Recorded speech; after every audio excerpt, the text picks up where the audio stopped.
So I just spoke with Marty. He's the guy. He's the nice guy in the wheelchair out of the four men here. And surprise, surprise, no. He told me that every man in this house, being paid for by our tax dollars, are ex-cons. Martin has a history of being imprisoned, as I'm sure, for, of course, assaulting women and potentially murdering them.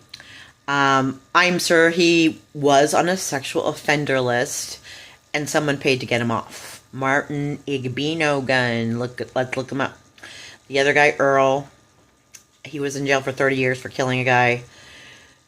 I mean, of the scumbags here, he's kind of the least scummy, but still, right?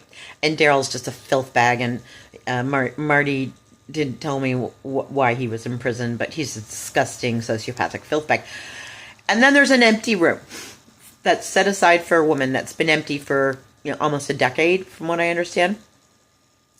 So, while I am all in favor of rehabilitation, if possible, right, of bringing people, ex-cons, back into society and saying you've done your time, and let's get you back on your feet. But these people aren't worthy of that.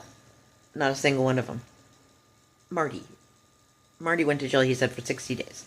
He said he beat up a guy who assaulted his mother. And I totally believe him because he's a sweetheart. The other three, they shouldn't be here. In this HUD housing for people with disabilities. When you've got women fleeing violence with severe trauma, and the system isn't caring for them at all.